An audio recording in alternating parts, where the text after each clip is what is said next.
Innal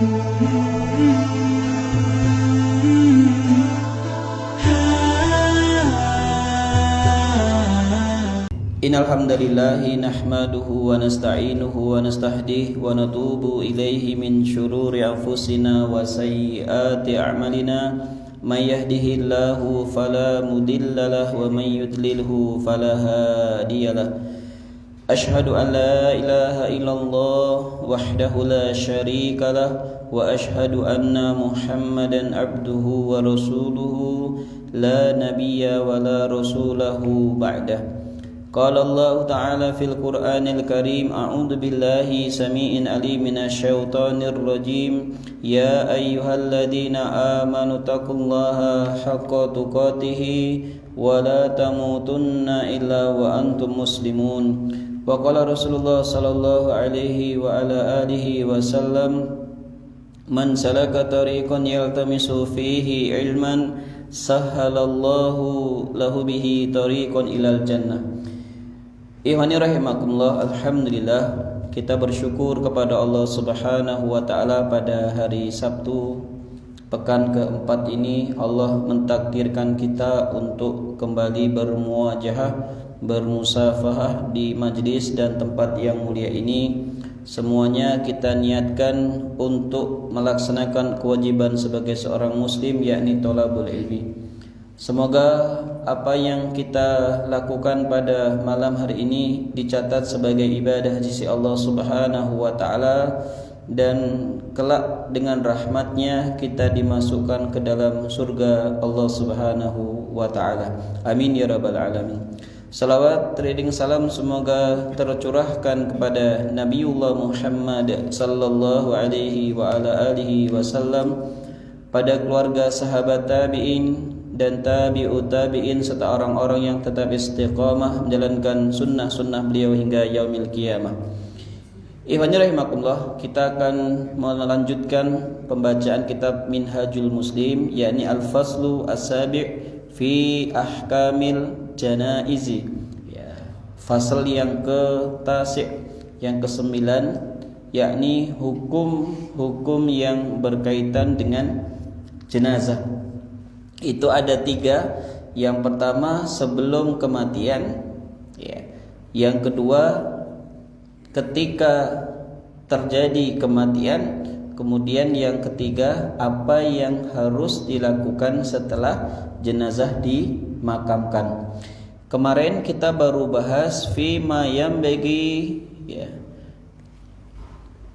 apa yang seharusnya lakukan, ya, bagi orang yang marid, yang sakit ila wafat, ya, sampai dia meninggal. Sudah kita bahas 3 poin di malam Ahad yang lalu. Masih ingat Mas? Ingat Ustaz, tapi takut riak makanya nggak berani jawab. Nah, ini alasan klasik. Taib, yang pertama wujubus sabri, wajib untuk bersabar. Jadi kalau kita sakit jangan terlalu sering aduh ya. Tapi kalau ditanya bagaimana kabar antum, kalau memang kita sakit boleh kita menjawab inni maridun. Boleh jika mengatakan bi alimun, ya, saya sedang sakit, saya sedang kurang enak badan. Tapi di akhir ucapan itu tambah alhamdulillahi ala kulli hal, agar ucapan segala puji bagi Allah dalam setiap keadaan itu menetralisir kalau ucapan saya sedang sakit itu lebay. Karena ada orang tertentu cuma sakit cantang saja dibuat status. Nah, untuk menetralisir itu ucapkan alhamdulillahi ala kulli hal. Sama antum gimana Mas Afan? Ustaz, saya tidak bisa hadir karena sedang sakit. Jawab tambahan alhamdulillahi ala kulli hal. Agar apa? Agar kalimat inni alimun atau inni maridun itu benar-benar diniatkan untuk mengabarkan kondisi kita saat itu. Karena jika kita sakit kok ngomong sehat, berarti kita bohong. Sakit kok sehat. Kecuali antum kemarin kita bahas, antum bermazhab Hambali, orang sakit itu tidak perlu berobat. Neng itu akan tetapi jangan mengeluh. Anak sakit Ustaz ya, tapi alhamdulillah saya mau sabar ya, dengan sakit ini tidak akan berobat. Dia terlihat sehat, dia terlihat badannya sebagaimana diri kita, tapi ujuk-ujuk besok pagi sudah innalillahi wa inna ilaihi rajiun. Ya silahkan kalau antum tidak mau berobat, yang penting jangan ngumpat. Kemudian yang kedua, istihbabu at-tadawi. Dianjurkan untuk berobat. Ini pendapat jumhur. Yes. Kemarin sudah kita bahas yustahabbu lil muslimi al-maridi at-tadawi bi adwiyatil mubahati. Dianjurkan bagi seorang muslim yang sedang sakit at-tadawi, dia berobat ya, bi adwiyatil mubahati, dengan perkara yang mubahah, yang diperbolehkan. Selama masih ada obat yang halal, maka dia wajib berobat dengan obat itu. Saya kemarin ditanya, Ustadz apa hukumnya makan cicak?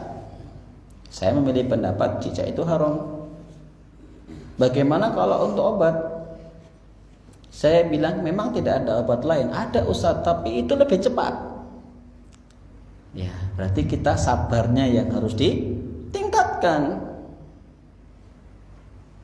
Karena menggunakan sesuatu yang haram itu sebenarnya belum tentu, saya ulangi, belum tentu dia menyembuhkan, tapi kita telah memasukkan sesuatu yang haram. Ini bahaya. Ini hadisnya kan jelas, innallaha lam yunazil da'an illa anzalallahu lahu shifaan fatadawaw. Sesungguhnya Allah tidak menurunkan tidak menurunkan penyakit illa anzalalahu shifaan, kecuali pasti Allah akan menurunkan baginya shifaan. Ya, shifaan itu obatnya, penawarnya. Fatadawau, maka berobatlah kalian ya dengan yang dihalalkan. Ghaira annahu la yajuzu at-tadawi bil muharram kal khamri wal khinziri wa nahwihima. Namun tidak diperkenankan kita berobat dengan perkara yang haram, seperti ya bil khamri, dengan khamr. Kan cuma seloki, apa loki ya Pak? Yang pakai tutupnya kan cuma seloki Ustaz, untuk obat. Nah, selamat dia khamr ya tidak boleh. Atau khinzir ya, atau dia berobat menggunakan daging babi, tidak boleh. Kenapa?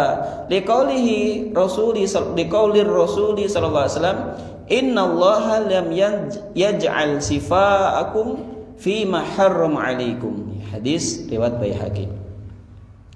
Sesungguhnya Allah tidak menjadikan perkara obat untuk kalian atau sesuatu untuk obat kalian fi ma harrama alaikum, apa-apa yang telah Allah haramkan untuk kalian. Sudah sabar saja. Kadang orang ini pinginnya instan, pingin cepat sembuh, kayak di TV. Pusing kepalanya, minum obat, langsung jalan-jalan. Kalau pusing dikasih 5 lembar uang merah, langsung kereta, nah itu ya. Itu lebih instan lagi. Maknanya apa? Ya sudah, kita berobat dengan sesuatu yang halal. Kalau proses penyembuhannya kok agak lama, ya berarti kan kita doanya jelas la ba'sa tahurun insyaallah. Tidak mengapa dengan sakit itu tahurun insyaallah. Semoga mensucikan dosamu insyaallah. Karena tabiat dari dosa itu, ada yang tidak bisa dihapus dosanya kecuali dengan istighfar.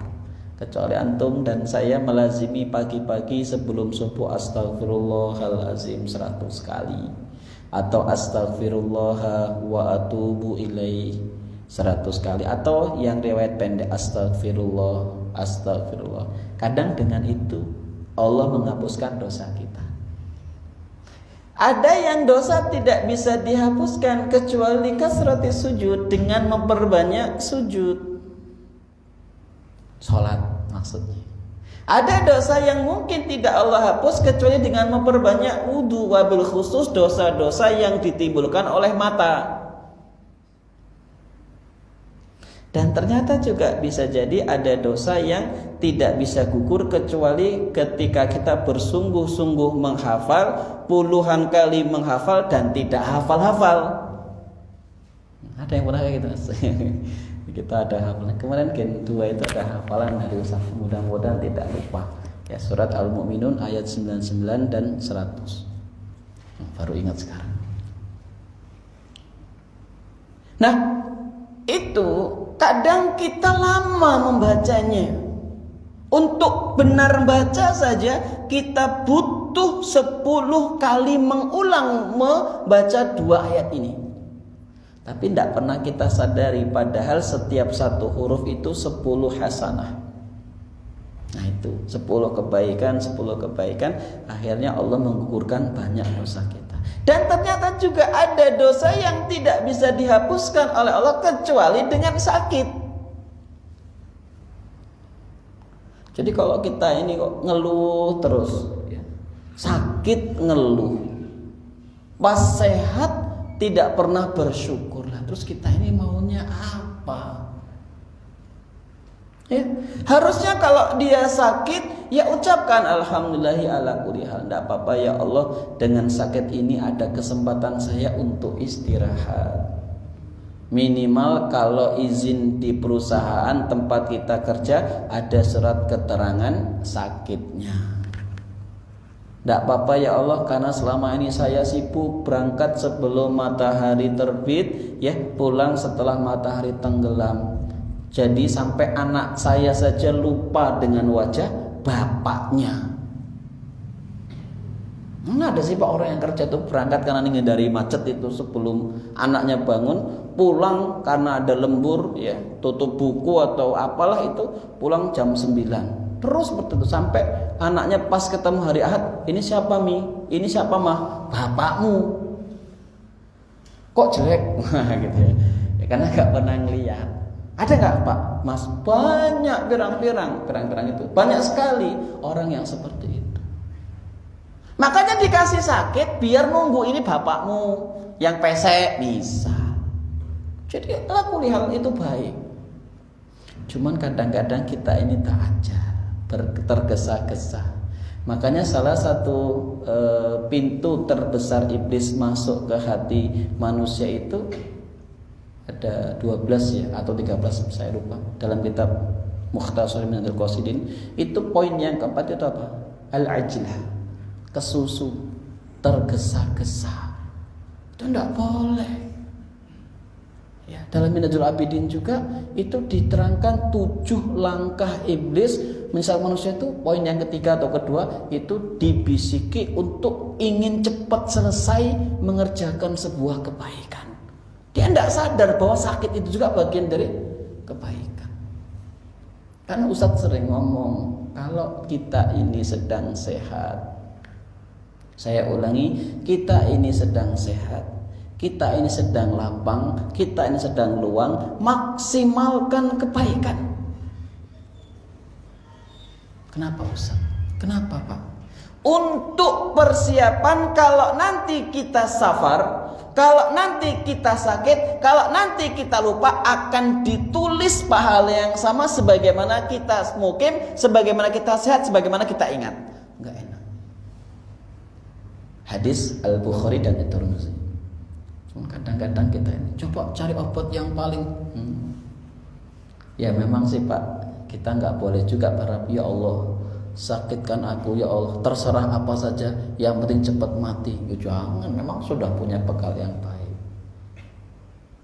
Tapi saya itu membaca buku kitab namanya Hayatus Sahabah.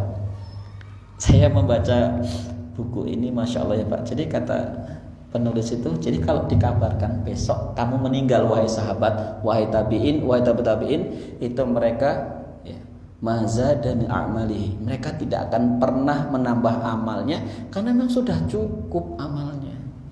Beda kalau dengan kita ya Pak, besok kamu mati, maaf malaikat saya masih bujang. Ya memang ada yang mau sama kita kok, masih status diangkat-angkat. Jadi maknanya adalah coba maksimalkan dulu. Jadi kalau kita sakit itu taklimnya tetap dicatat. Ya, kalau antum menerima broadcast KPI tiap hari membaca, walaupun nggak baca dicatat pahala. Kalau kita membagikan protes itu, meskipun kita sedang nggak membagikan, dia akan dicatat pahala. Enak. Cuman kadang-kadang orang itu lupa bahwa sakit itu adalah mahkota.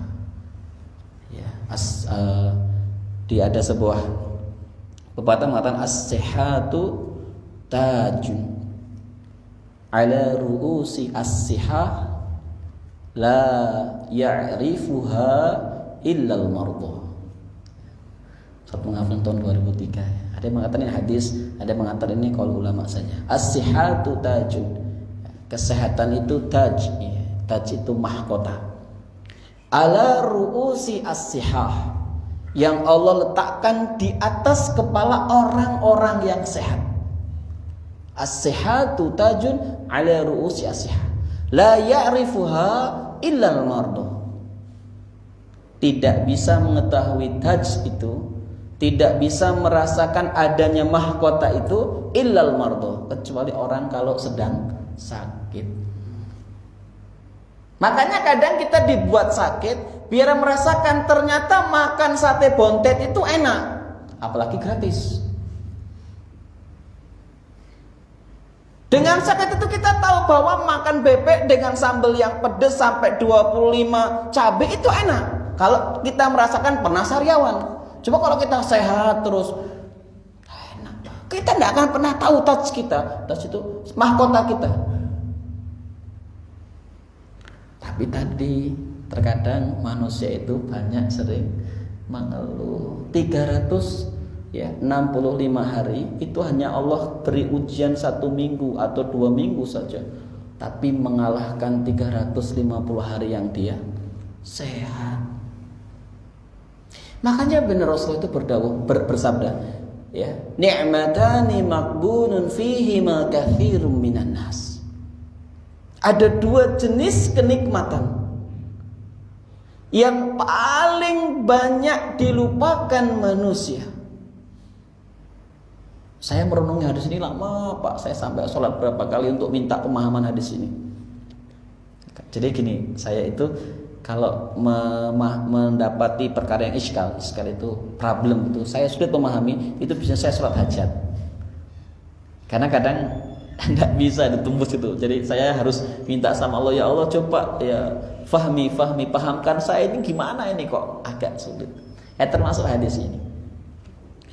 Ni'matani maghbunun fihi ma katsirun minan nas. Ada 2 kenikmatan yang banyak dilupakan oleh manusia. Yang pertama as-sihah. Nikmat berupa sehat. Pak, orang itu kalau sehat itu biasanya unsur, maaf, tapi tidak semua. Tidak semua. Unsur iblisnya ini besar. Sombongnya itu luar biasa. Jadi dada itu sering ditepuk. Gua ini, ya gua bolong, kalau rapat namanya bukit.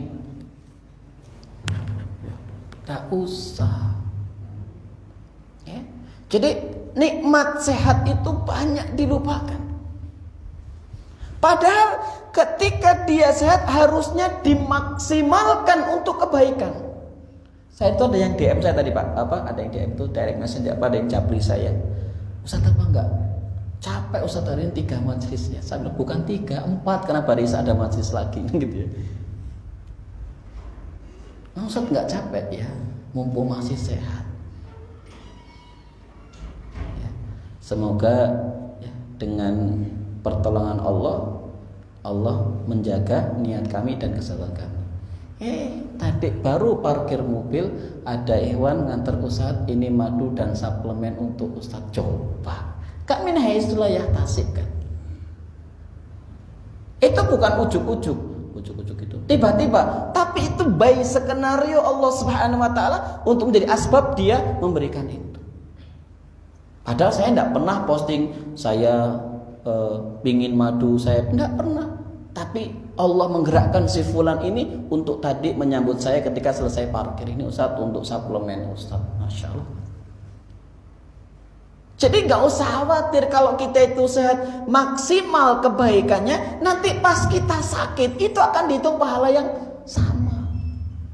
Saya lama Pak memahami sehat itu nikmat yang dilupakan. Ternyata memang nikmat sehat itu banyak yang lalai. Yang kedua al-faraq, nikmat waktu luang. Ketika ada hafalan seminggu sekali dan itu seharusnya kita bisa setorkan hari Sabtu atau hari Senin atau hari Ahad, tapi kemudian kita undur-undur sampai injury time. Bukan nyindir, nabrak. Waduh, sudah hari Jumat, jam berapa ini? Gupek. Ini namanya the power of kepepet. Saya nggak nyindir loh, nggak nyindir. Ternyata nggak cuma gen 1, gen 2, gen 3, tapi ahwatnya juga pakai ini the power of kepepet. Tadi pagi saya ngomong sama mereka, jangan gitulah. Karena apa? Nanti alasan, maaf Ustadz nggak setoran. Kenapa? Ya. Lagi nunggu kucing beranak. Dari kemarin-kemarin kemana? Cuma Ustadz gak boleh seuzon. Oh iya mas, semoga kucingnya dimudahkan dalam proses persalinannya. Kan gitu. Amin Ustadz, ya amin loh. Gak tahu malu. Ini seminggu cuma ngapal 1 hadis. Waduh, ditunda-tunda. Tapi kalau makan langsung cepet. Ini al-faraq. Saya lama memahami hadis ini. Saya sampai sholat sekian kali, ya Allah pahamkan saya dalam maksud hadis ini. Selain saya membuka syarah hadisnya. Jadi sama mas, ini ya tidak wajib. Cuman saran Ustaz, kalau antum memahami sesuatu kok sulit milih antara A dan B, itu sebaiknya antum bukan sholat hajat, bukan sholat istihara, tapi sholat hajat. Minta dipahamkan mana yang maksudnya ini benar. Itu saya sudah lakukan. Jadi wani rahimakumullah, disinilah kemudian kadang orang itu berobat itu boleh. Tapi kalau mazhab Hambali, dia bersabar di atas sakitnya itu lebih utama. Tapi masalahnya kayaknya kita tidak selevel Imam Ahmad bin Hambal deh. Wis berobat aja lah. Wong gatel saja ngeluh kok di post status, sakitnya badanku karena gatel-gatel kena ulet. Canteng saja di foto kayak gini, bagaimana guys nyembuhkannya guys?